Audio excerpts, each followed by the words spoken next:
Muito bem, meus amados. Estamos muito felizes pela presença do pastor Petrecelli e a Tânia aqui conosco, de novo, né? Segunda vez aqui, a gente já tem uma caminhada juntos, se encontrando lá em Boston e aqui também. E eu louvo muito a Deus pela vida deles.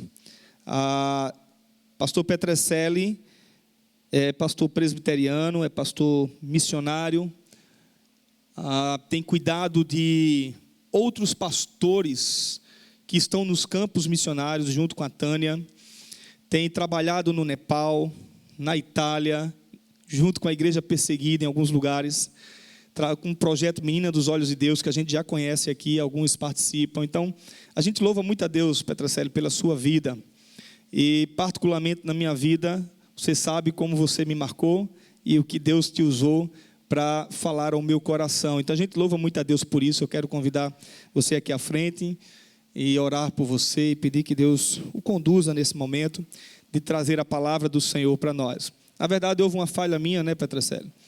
Porque a gente tinha combinado desde lá de Boston, de ele pregar aqui, e eu esqueci completamente na minha cabeça, que eu nunca esqueço de nada, né, irmãos? É raro, né, isso acontecer comigo. Vocês sabem disso já. Então, e aí a gente viu no Instagram, estou viajando para a Flórida, e na mesma hora eu já fui passando já a mensagem, e graças a Deus deu tudo certo, está aqui com a gente, tá bom? Vamos orar? Feche seus olhos. Deus amado, te louvamos, Senhor, te agradecemos pela vida do pastor Petrecelli, pelo quanto o Senhor o tem usado, a vida ministerial dele junto de Tânia, na vida de tantos líderes e também, ó Deus, de igrejas que foram plantadas, igrejas que estão em plantação, quanto o Senhor tem usado, Pai. Que o Senhor continue abençoando a vida dele, dentro da nossa denominação lá no Brasil, Igreja Presbiteriana, mas aonde o Senhor colocar, fazendo o que o Senhor tem já preparado, reservado para a vida dele. Usa ele como instrumento teu, ó Pai. E nessa hora também, meu Deus, que o Senhor possa usá-lo para a glória do teu santo nome, em nome de Jesus. Amém. Petrecelli, antes de passar a palavra para você, eu já coloquei no grupo, amanhã nós vamos estar juntos com o pastor Petrecelli, principalmente quem está fazendo o Vida em Vida, tá bom? Mas está estendido para toda a igreja. Se você quer conhecer mais sobre o projeto discipulado dessa igreja, o que nós estamos fazendo, o que nós queremos, aonde nós queremos chegar com o projeto de discipulado. Então, eu queria que você viesse estar com a gente amanhã junto com o pastor Petrecelli. A gente tem usado um material dele, um material que eu tenho, e tem sido uma grande bênção nas nossas vidas, tá bom? Obrigado, pastor.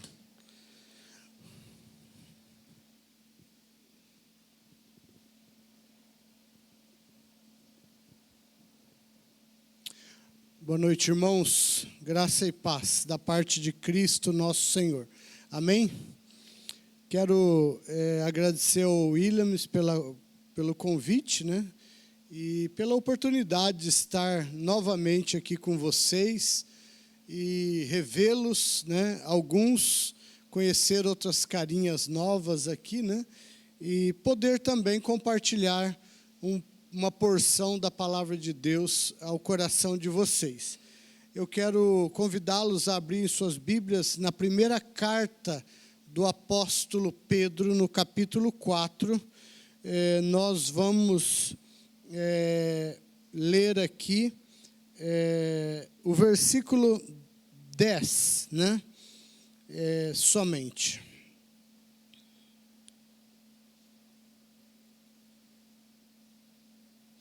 Capítulo 4, versículo 10. Diz assim a palavra do Senhor: servi uns aos outros, cada um conforme o dom que recebeu, como bons dispenseiros da multiforme graça de Deus.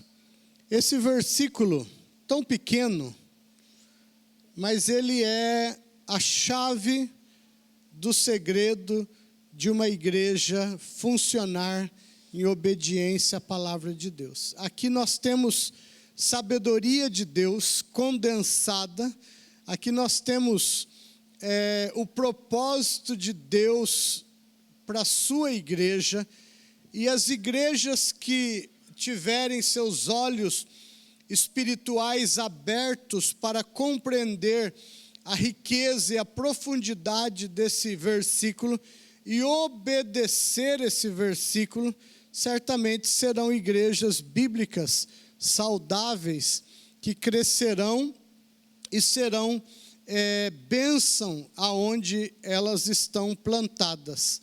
Então eu gostaria de trabalhar com vocês, quero convidá-lo a manter a sua Bíblia aberta. Nós vamos destrinchar esse versículo parte por parte e nós vamos extrair dele verdades que podem transformar a tua vida.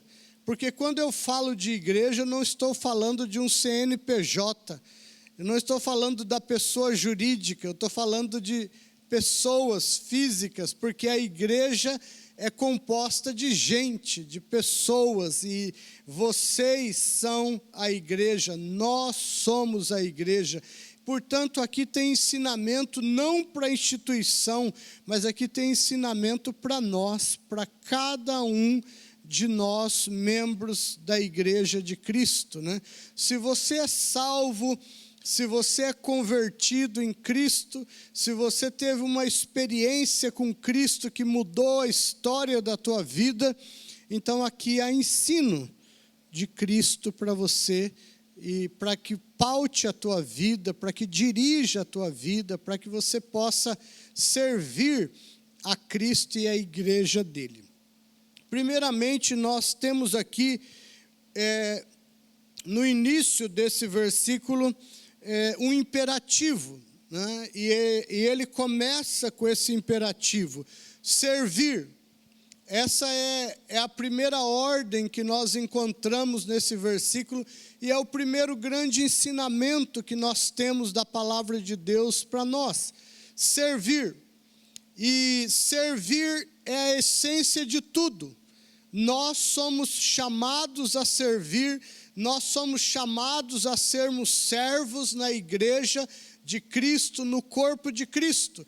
E nós temos como parâmetro, como modelo de servo, o próprio Senhor Jesus Cristo, que é o dono da igreja. Ele não é um dono que manda, ele não é um dono que dá ordens, mas não faz. Ele é o dono da igreja e ele a conquistou com a sua obediência, com o seu exemplo, e ele então serve de parâmetro para nós quando o assunto é servir. Ele é o rei dos céus e da terra, ele é o criador de todas as coisas, e ele se faz homem, se torna como um de nós, e vem a esse mundo com o interesse de apenas nos servir. Não havia em Cristo, na sua encarnação, nenhum interesse nele, que fosse dele, para ele, para o bem-estar dele, para a projeção dele. Não. Toda a encarnação de Cristo é já o espírito de servo do nosso Senhor sendo evidente, porque ele não precisava fazer isso. Isso não acrescentaria nada na sua natureza perfeita, no seu ser pleno, mas ele faz não por ele faz por nós. E ele se encarna, e ele não se encarna na forma de um rei, de um imperador, na forma de um grande estadista, de um grande governador, que daria ordens, que iria usar da sua patente para fazer as pessoas servi-lo. Não, ele se encarna como servo. Isaías, 1000 anos antes, já o chamava do servo sofredor. E ele é um servo, ele se torna homem e na forma de servo. E Paulo, escrevendo o capítulo 2 de Filipenses, fala que ele se tornou servo, ele se encarnou e ele se fez servo, e ele serviu, e ele mesmo, nas suas palavras registradas no Evangelho, diz: eu não vim para ser servido, eu vim para servir. Então a essência de ser discípulo de Cristo primeiro é ser servo. Se nós queremos ser discípulos de Cristo, nós precisamos entender que nós teremos que ser servos. Mas hoje nós temos uma igreja ensimesmada, cheia de muitos que não estão na igreja para servir, eles estão para ser servidos. E existe uma rotatividade imensa de gente que sai da igreja A para B, da B para C, da C para D, até chegar na Y, na Z. E essas pessoas que estão mudando de igrejas, elas estão mudando de igrejas porque elas estão em busca de um pacote melhor.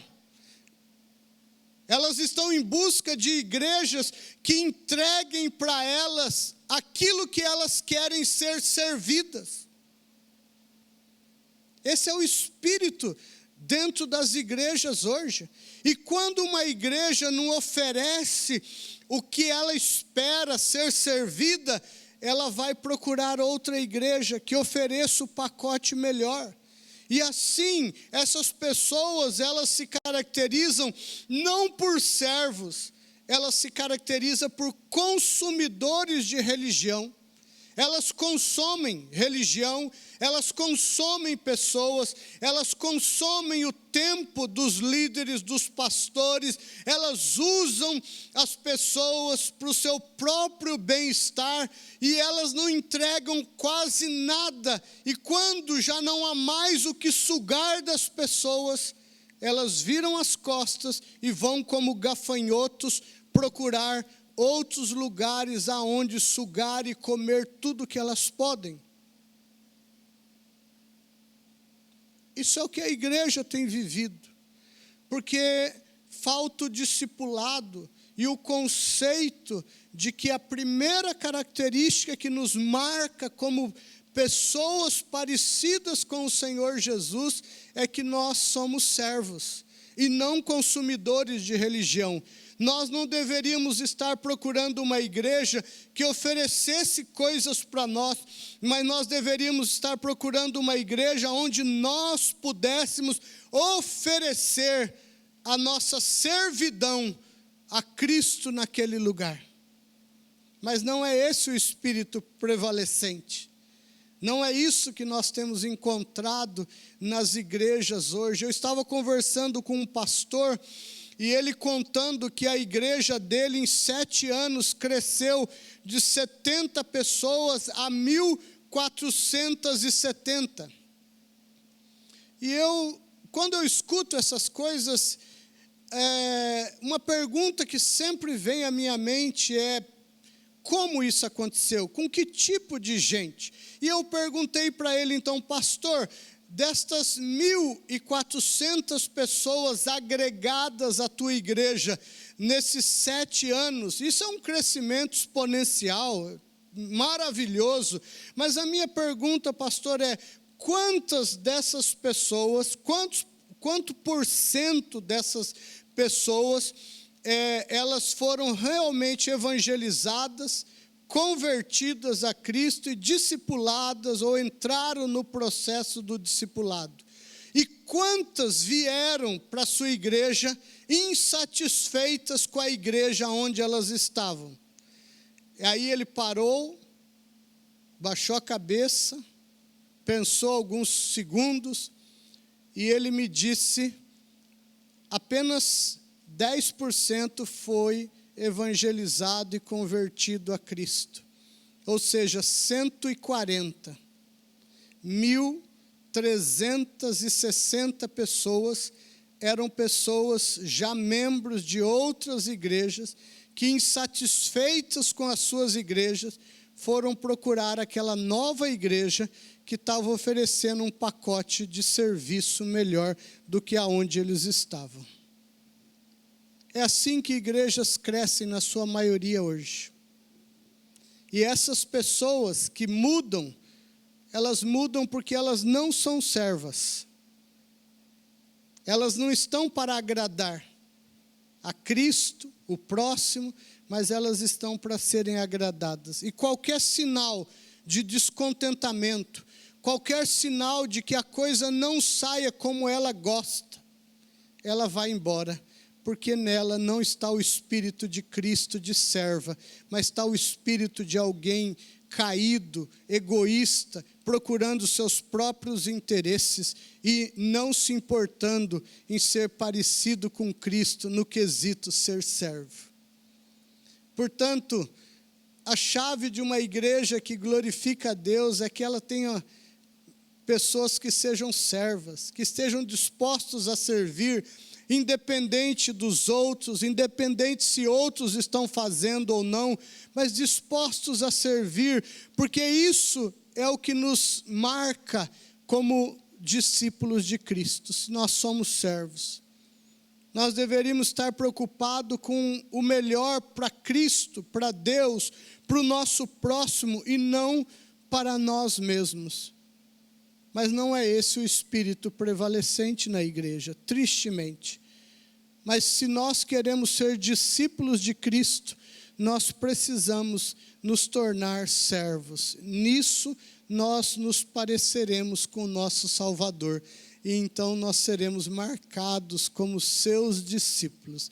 Servir, primeiro imperativo, a primeira ordem. E a primeira verdade que nós aprendemos do texto. Segunda verdade, servir a quem? Uns aos outros. Servir uns aos outros. Irmãos, aqui tem uma sabedoria profunda. Por que o apóstolo Pedro não disse, sirvam a Deus, sirvam a Cristo, sirvam ao Espírito Santo, sirvam à Trindade? Por que ele não disse isso? E ele disse, servir uns aos outros. Isso é muito profundo, irmãos, porque servir a Deus é fácil. Todos nós queremos servir a Deus.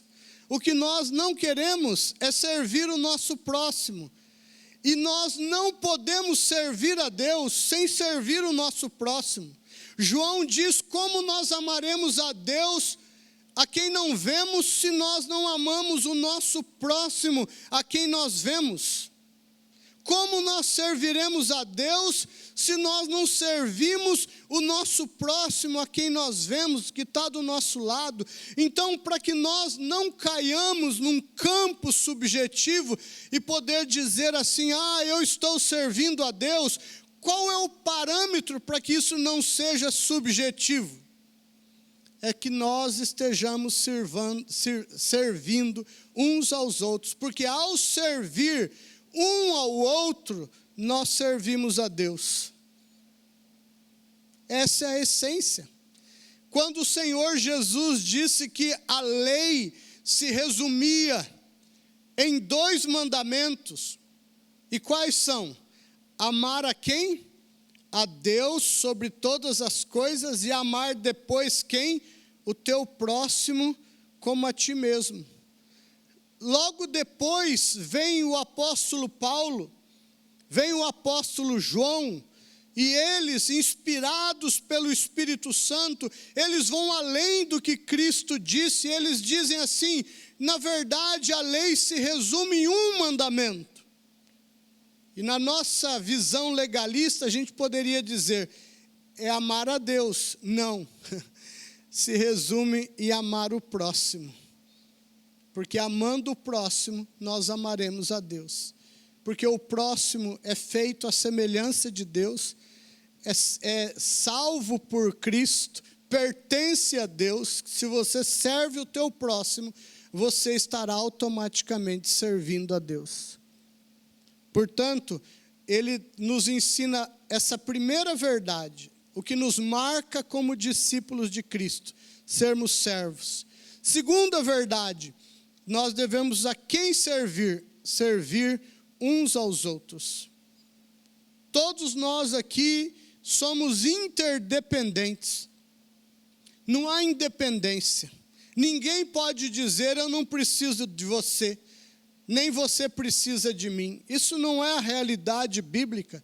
A realidade bíblica é que nós nos interdependemos. Eu dependo de vocês e vocês dependem de mim. Eu posso servir vocês e nesse momento, ao expor a palavra de Deus com fidelidade, eu estou servindo vocês com a palavra de Deus e vocês podem me servir orando por mim, pela minha família, pelo ministério que nós estamos desenvolvendo. Isso é servir uns aos outros.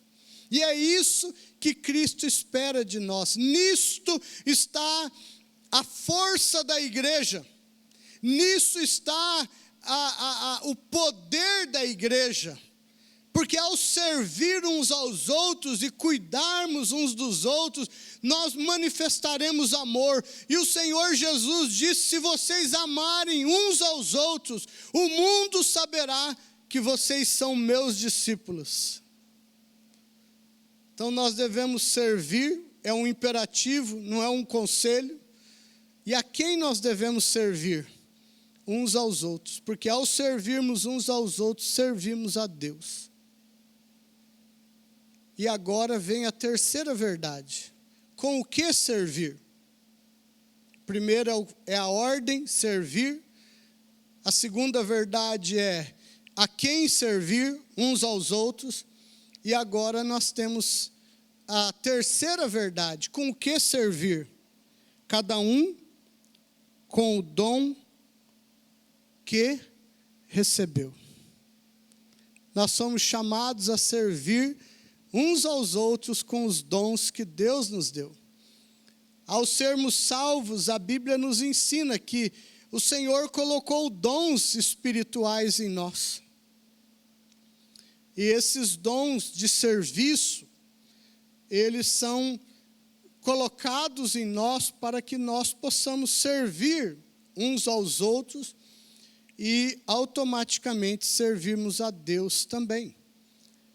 E nós serviremos de uma forma eficiente, de uma forma fluida, alegre, quando nós servirmos, não naquilo que nos mandam fazer na igreja, mas naquilo que Deus nos dotou para fazer.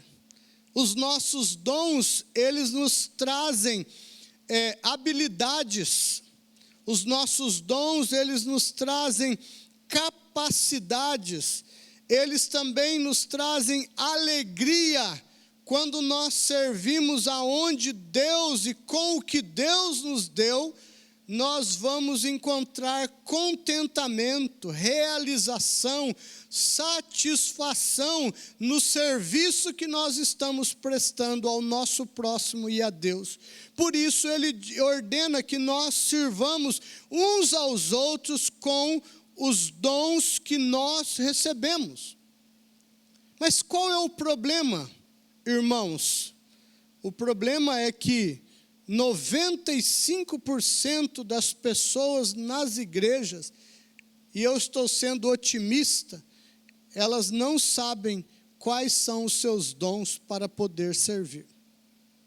Esse não é um assunto trabalhado, tratado, ensinado dentro das igrejas. As pessoas estão trabalhando na igreja porque os líderes apontam para elas onde trabalhar. E muitas vezes no final do ano, quando nós precisamos compor as diretorias para o próximo ano, de cada ministério, de cada departamento da igreja, é sempre uma luta ligar para as pessoas, quase que implorar para elas, para que elas aceitem uma liderança, um trabalho, e muitas vezes elas aceitam, e elas aceitam não por convicção de que elas foram dotadas por Deus para trabalhar naquela área, mas elas aceitam porque o pastor, o líder ou os líderes estão pedindo para elas trabalharem. E elas então tomam aquela responsabilidade, carregam aquela responsabilidade, mas muitas vezes aquela responsabilidade é um fardo, é um peso, porque ela está no lugar errado, não trabalhando dentro daquilo que são os dons e as habilidades que Deus colocou na vida dela. E nós precisamos reverter isso. Nós precisamos ensinar a teologia bíblica dos dons. Nós precisamos, depois que as pessoas compreenderem o que são os dons, para que eles servem, e então nós precisamos ajudá-las a descobrirem quais são os seus dons. E uma vez que elas descubram quais são os seus dons, não significa que elas estão preparadas para trabalhar, porque ela precisa agora ser treinada no seu dom para que ela possa fluir, desenvolver aquela área e frutificar com eficiência, com excelência, para a glória de Deus. E para isso você precisa ser treinado nos seus dons.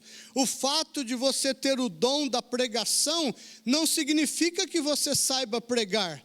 O fato de você ter o dom de ensino não significa que você sabe ensinar. O fato de você ter o dom de diaconia não significa que você sabe ser um bom diácono. O fato de você ter o dom de evangelismo não significa que você sabe evangelizar. Você precisa então ser treinado, capacitado, preparado, equipado, para que então você possa usar o seu dom na sua plenitude e produzir a 30, a 60 e a 100 por um frutos no reino de Deus. Mas como as pessoas servirão com os seus dons se elas nem sabem quais são os seus dons? Eu estava falando num acampamento de várias igrejas a respeito dos dons. Fizemos toda a conceituação bíblica do que são e para que serve a finalidade dos dons. E no final eu apliquei 3 testes. E esses 3 testes ajudam as pessoas a descobrirem quais são os seus dons. E aí então as pessoas estavam felizes porque elas olhavam para o resultado daqueles testes e elas se viam neles, elas se realizavam, falavam, não, realmente é isso que eu amo fazer. Ainda que eu não saiba fazer, mas eu me alegro quando eu penso na possibilidade de trabalhar nessas áreas. Mas tinha uma pessoa que estava chorando, e ele era um pastor. E terminando o momento ali, ele se aproximou e disse para mim, podemos conversar num lugar privado, particular, né? Eu falei, sim, pastor, vamos lá. Fomos para debaixo de uma árvore, sentamos, e ele começou a chorar. E ele chorava, e eu deixei ele chorar, fiquei ali do lado dele, botei a mão nas costas dele, e aí ele se recompôs, e ele olhou para mim assim e disse, o senhor sabe qual que é o pior dia da semana para mim? Eu falei assim, não. Ele falou assim, domingo. Eu falei, mas por que? Você é um pastor? Ele falou, porque eu tenho que pregar. Eu tenho que dar aula. E isso é terrível. Eu me sinto muito mal fazendo isso. Eu falei, mas como? Você é o pastor. Ele falou, sabe por que eu sou pastor? Porque desde que eu nasci, a minha mãe disse que me consagrou para ser pastor. E eu cresci, e acho que não houve um dia da minha vida que a minha mãe não me lembrou que ela tinha me consagrado para ser um pastor. E isso inculcou na minha cabeça. Então eu fui para o conselho, fui aprovado, fui enviado ao seminário. Eu sou inteligente, eu estudei todas as matérias, passei em todas, escrevi minha tese, minha exegese, entreguei para o presbitério, fui examinado, aprovado e ordenado, e desde então eu sou um homem feliz. E ele falou assim, aí ele meio que abriu um sorriso, pegou o papel do teste, balançou, falou assim, mas hoje eu estou livre. Eu falei, como assim, pastor? Ele falou assim, olha o meu teste, eu tenho dons para ser diácono, eu amo ser diácono. Eu me alegro, me realizo sendo diácono. Não tem alegria maior para mim do que visitar pessoas carentes, necessitadas, desanimadas. Não tem alegria maior do que cuidar das necessidades físicas das pessoas. Eu me alegro com isso, eu me realizo com isso. E aqui está o que Deus me dotou para ser. Hoje eu sou o que a minha mãe sonha que eu seja na igreja. Mas eu quero ser o que Deus me dotou. E amanhã, segunda-feira, eu procuro o presbitério, entrego minha carteira de ministro, renuncio ao meu pastorado, vou arrumar um emprego e vou pedir para na próxima eleição eu ser eleito diácono na minha igreja. Isso foi há 25 anos atrás. E até hoje ele é um diácono, e o melhor diácono na igreja dele. Porque ele está servindo aonde Deus o dotou para servir, e não onde a mãe dele, querendo realizar talvez um sonho pessoal dela, impôs sobre ele algo que Deus não tinha dado para ele. Quando nós estamos servindo aonde Deus não nos dotou, nós não encontraremos alegria. E nem seremos eficientes e frutíferos. Mas se servirmos aonde Deus nos dotou, ali nós seremos eficientes, frutíferos e faremos com excelência. Para a glória de Deus e para o bem dos nossos irmãos. Então, primeira verdade, servir. Segunda verdade, a quem servir, uns aos outros. Terceira verdade, com o que servir? Com os dons. Quarta verdade, como servir? Como excelência, como bons dispenseiros da multiforme graça de Deus. O que é o bom dispenseiro? Quem é da roça aqui, os mais antigos, na nossa casa tinha uma despensa, não tinha? E o que nós guardávamos na despensa? A comida. E quem que ficava de olho naquela despensa para não deixar a gente entrar lá, roubar doce, pão, coisinha que tinha lá? A nossa mãe, não é verdade? Porque ela era a dispenseira, a responsável pela despensa. É disso que ele está falando, é essa linguagem. O mordomo que cuida da sala onde estão todos os recursos que alimentam aquela família. E ali não é, todos não podem entrar ali e fazer o que quer.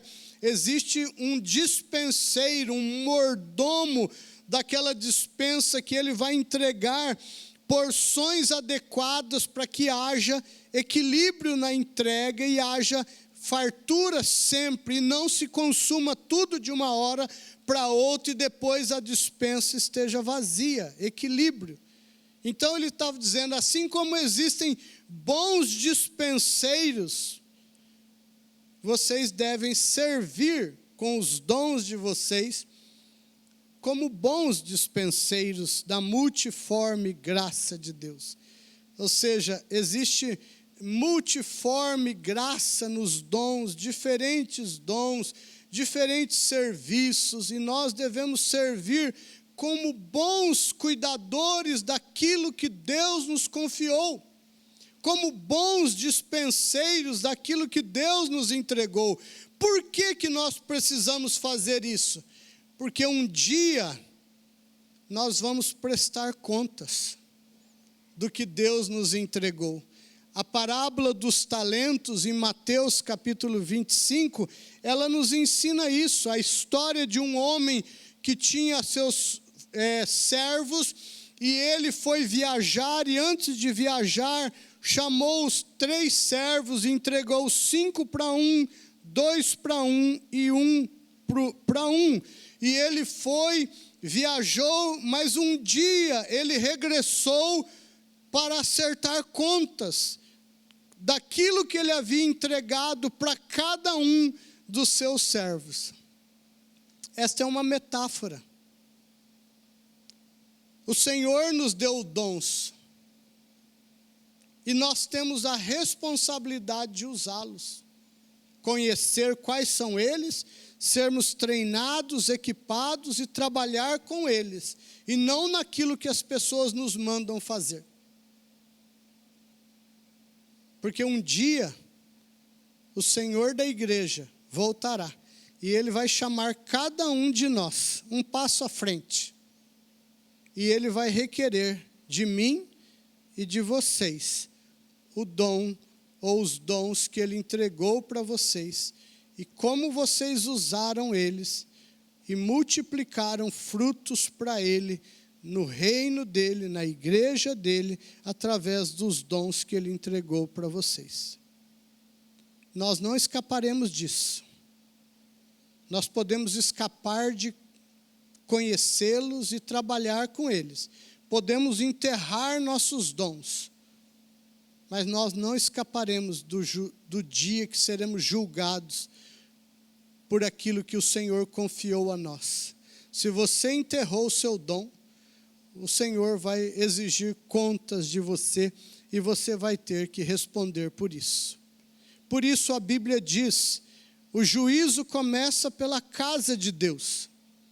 E ainda a Bíblia diz, o Senhor julgará o seu povo. Horrível coisa é cair nas mãos do Deus vivo.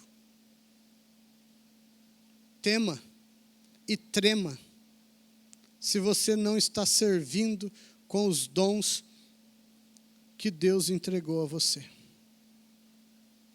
Ah, pastor, mas eu nem conheço. Então, o pastor Williams tem trabalho aqui de ajudar você a entender a teologia bíblica dos dons e também te ajudar a descobrir quais são os teus dons, treiná-lo para que você possa cumprir a missão de fazer discípulo em áreas que você foi dotado para servir no cumprimento da missão. Então, 4 verdades que nós aprendemos desse texto. A ordem, servir. Segundo, a quem servir, uns aos outros. Terceiro, com o que servir, com os dons que nós recebemos. Quarto, como servir, como bons dispenseiros da multiforme graça de Deus. Amém? Espero que essa palavra tenha abençoado a tua vida e possa ser um divisor de águas no teu coração. E que ela te incomode até você descobrir os seus dons e conhecê-los, ser equipado e trabalhar com eles, para que no dia que Cristo rasgar os céus em poder e glória, você não vai olhar para os teus pés envergonhado porque você enterrou o seu dom, mas você vai olhar em paz nos olhos dele, sabendo que você usou e multiplicou o que ele te deu. E não foi apenas um consumidor de religião, um esquentador de banco, domingo após domingo na sua igreja, mas foi um servo que serviu o teu próximo com os dons que você recebeu e o fez com excelência, como bom mordomo dos dons que Deus te deu, como bom dispenseiro. Que o Espírito Santo leve essa palavra ao teu coração e te abençoe através dessa palavra, em nome de Jesus, amém? Oremos. Deus, muito obrigado, Senhor, pela tua palavra. Eu posso apenas levá-la aos ouvidos dos meus irmãos, mas o Senhor é aquele que leva dos ouvidos ao coração e também do coração aos pés, tornando ela uma prática na vida desses teus servos e servas. E é o que eu oro por eles, Pai, que o Senhor os ajude, que o Senhor os use com os dons que o Senhor deu a eles, para que eles cumpram a missão que o Senhor entregou para eles, de fazer discípulos para o Senhor, através dos dons que o Senhor capacitou a eles. Assim, Pai, eu oro e clamo a Ti a Tua bênção, a Tua graça sobre esses irmãos, sobre essa igreja, e que pelo serviço, o uso dos dons de cada um, essa igreja cresça de forma saudável, orgânica e sólida. Em nome de Jesus, Pai, nós oramos e rogamos assim a Tua bênção e a Tua graça e agradecemos pela Tua palavra exposta. Em nome de Cristo nosso Senhor, oramos, Pai. Amém.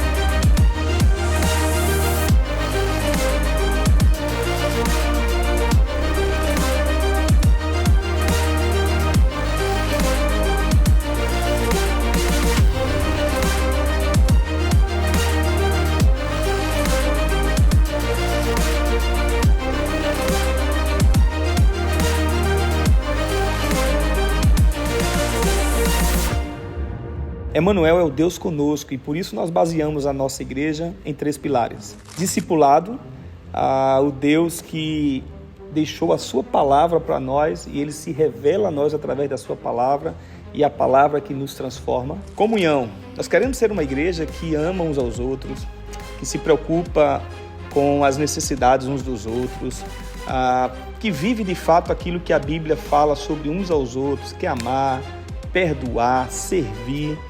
É isso que nós queremos ser, uma igreja que vive comunhão. E missão. Missão é exatamente o entendimento que todos nós temos uma missão aqui nesse mundo, que é proclamar o amor de Deus para todas as pessoas.